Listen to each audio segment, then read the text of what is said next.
Hello everybody and welcome back to my channel. My name is Kitty Mary and today I'm going to share with you my Franken soap, how to turn small scrappy pieces of soap into a new solid soap guide. Working title, it's fine. In one of my last videos about my zero waste bathroom where I showed you guys a little bit of what that looks like and the zero waste swaps and sort of efforts that I've put into that to make sure that it's as sustainable as it can be right now. I also talked about my Franken soap, how I store these small tiny pieces of soap so I eventually can turn them into a new solid soap instead of throwing those tiny bits of soap away. However, before we get started, this video has a sponsor. This video is sponsored by Skillshare, and if you don't know Skillshare at this point, well, where have you been? It's an online learning community with thousands of different courses, and you can basically learn everything, which is really cool. And one specific thing that I thought could be pretty fun for this video is a soap making course. If you want to take your sustainability soap game to the next level, you can actually make your own soaps. And there's this really cool guide about how to make soap yourself that's really easy, that shows you all the steps and what you can do so you can turn your small homemade soap scraps into new solid soaps. Again, the DIY game here is absolutely out of this world. Also, the first 1,000 people to click the link in my description will get a free trial of Skillshare Premium. Thank you so much to Skillshare for sponsoring this video. I've left all links that you will need down below. Now, let's make some soap. So we moved to my kitchen. The sound is slightly different in here and I'm so sorry for that. Okay, so first of all, you're going to need a little grate. I have the tiniest one. I might even change it up for a bigger one if this is too inefficient. Then you'll need a bowl. You will also need a pot. And then you'll need all your soap scraps. And some containers for the soap might be beneficial as well. The first thing we have to do is essentially to grate all of this down so it's easier to melt. It might be a good idea to put on your favorite show or whatever because this is going to take a while. Also, I'm absolutely going to switch this up for the bigger one. 1 second. So much faster, you guys. Oh. It doesn't have to be 100% perfectly grated, all of it. It just needs to be broken down into smaller pieces, like for instance a piece like this would be way too big. If you don't do this, the melting process will take hours, and like maybe that's your jam, that's also fine. But I have stuff to do. In my kitchen on a holy Tuesday morning grating soap, it's fine. I have so many small pieces like these and they're not even worth grating, so you can just snap those into smaller bits and that's fine. The grating is more optimal for pieces like these. I do have bigger pieces of soap in here that I could also just use as is, but I am choosing to grate them into our mixture as well, simply just to add some volume. We've moved on into just snapping everything into it. Cool. Can also recommend using the cutting method. This honestly also works fine, it seems. Especially cutting these very fatty soaps is incredibly satisfying. Some of the soaps will grate really nicely like this, sort of end up looking like cheese. Like this is really nice. Some of the other soaps end up sort of turning into powder, and for those I simply just cut them up completely. Okay, so the kitchen is a little bit of a mess, but really easy to clean, and you know, it's soap. So it took me about 15 minutes, so when I said it's going to take ages, 15 minutes is apparently ages. And we have an entire bowl. I actually have 1 piece of soap left, but I feel like this is enough. This is going to be at least 3 bars of soap. So we're gonna save the last bar until next time. It's fine. We have tons of different consistencies here. So we have the grated ones, we have the larger chunks, and we also have like this very fine powder. So I wonder what color this is going to come out as. There's a possibility that it's going to come out like kind of marbled with black and white. It might also come out completely grayish.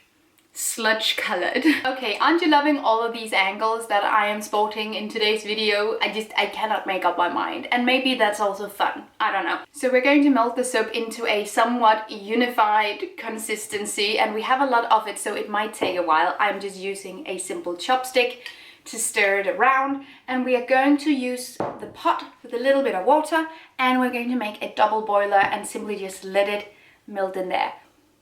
Can you melt soap in the microwave?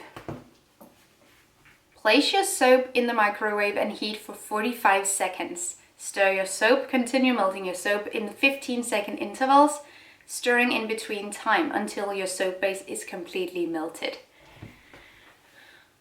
So new plan, if you don't have a microwave, using the double boiler works fine. Water in your pot sort of like this, put in your bowl and then stir. But we have a microwave. So I feel like I'm just gonna use the microwave because I feel like that will be easier. I haven't done that before, but let's see how it goes. So 45 seconds and then 15-second intervals. Okay.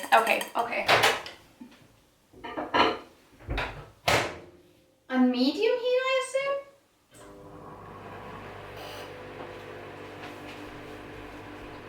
Now I don't know if the kitchen is going to explode. We will find out. Okay, so it's warm in the bottom and it feels like something is melting together. Not all of it though. It seems like the bits that melted the most and first were the chunks of the black soap. The small shreds, they haven't melted whatsoever, but we're going to keep going at 15-second intervals as Google said. Am I super annoying with my soap video hack in here? No, it's fine. I was just sitting here thinking, is she putting soap in the microwave? Yeah. Yeah, I don't think you're supposed to do that. Well, I found a Google thing that said that you could. Well, as long as you found a Google thing, I think it's fine. Hope you're having a good day. I am having a good day. Low-key not taking that super seriously because Jens always doubts my methods, I swear to you. He's always skeptical, but he always ends up coming around to it. Just a quick update. I put the soap into the microwave for 20 seconds, 30 seconds, 2.5 times. And during the last round of heating, I also added a teaspoon of water just to speed up the process. Anyway, this is my Hypers moment. This is what happened. Now I know why it said 15 seconds. Oh, this is very warm. That was a mistake. Okay, okay. I should just have stuck with my normal method, then this wouldn't be happening. I can tell you it's melted though. It literally looks like the venom from Venom. Also, can we just agree that no one is going to mention this to Jens? We have reached the desired result. So I was hoping for either a marbled effect or a grayish tone, but it all turned black. Yeah, there are still some larger chunks in here, but I think we're going to not heat it up anymore because we can still shape this into its own solid soap. Just need to get the edges in there as well. But yeah, this is going according to plan, definitely. So now we need to cool it off until it reaches a temperature where we can shape it into its own solid soap. So I will check in on this in about 10 to 15 minutes to see if it's cooled down. At this point it's so hot I can't even touch the bowl, so you know, we'll need her to cool down a little bit and then we'll shape her into her own soap. I don't know why she's a she now, but she is. Her name is Barbara. So Bean. No. Let me know if you come up with a better pun than I do. Now, it is still super hot, but I can hold the bowl with my hands. We're not going to touch the soap with our fingers still because it's too hot to do that, but we're going to scoop the soap over into these containers and then we'll let it cool down, and then we can sort of pop them out of the containers once they're completely solidified. So that's the plan. I brought 3 containers. I don't think this is enough, but maybe it is. Let's find out. So just going to use a spoon now instead of the chopstick. So transfer it into your little mold and simply just press it down as much as you can so you get the most solid result. Now this isn't necessarily one of those things where the sustainable option or reusing is super beautiful, using what we already have rather than buying tons of new things when what we have actually works fine. It's going to be a vibe, I'm just deciding that now. Pressing down the sides there. Now you can see the sides have cooled up so much that it's a little hard to get out, but they're very solid. I think we can mold these with our hands if we wanted to. Okay. Yeah. Look at that. I don't know if we want a little weird soap ball, but we got one. I would suggest leaving these the night over, simply just to be completely certain. And then tomorrow we're going to pop a knife around the corners and pop them out. Hopefully. That's what's going to happen. I've decided. But for now, we're going to let them rest overnight. Tell me this does not look like the meatball of death. Hey guys, it's the next day and we're ready to pop the soaps out of their molds. I actually already popped one out because I had to test if it was possible, if they broke, so I didn't look like a complete idiot. However, look at this.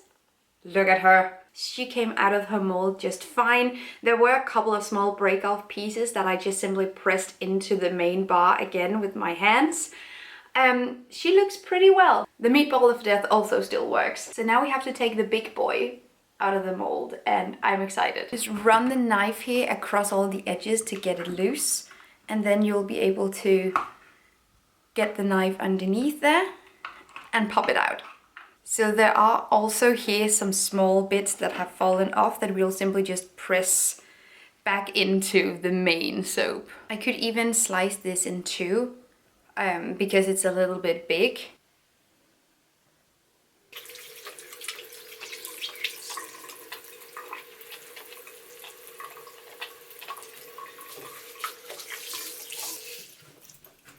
Thank you so much for watching this video. I hope that you liked it. I am so excited about my new piece of soap. Even though it didn't quite turn out the way I wanted it to, I definitely recommend using the double boiler method because you can control the heat there a whole lot more. It was fun to try it in the microwave. It is definitely not easier. There is a lot more oversight with that method. So I would possibly stick to the double boiler method. It takes the same amount of time and it is much less dramatic. Thank you so much for watching. I will also leave an older blog post down below that also talks about how to do this. So if you want to have it in writing, that's already available as well. Have an amazing day and take really good care of yourselves. Until next time. Bye. Thank you so much for watching this video and also a special thank you to my Patreon supporters. You guys help me create green zero waste content and I love you guys. You can find the links to my social media accounts down below and the link to my Patreon on this screen. Bye!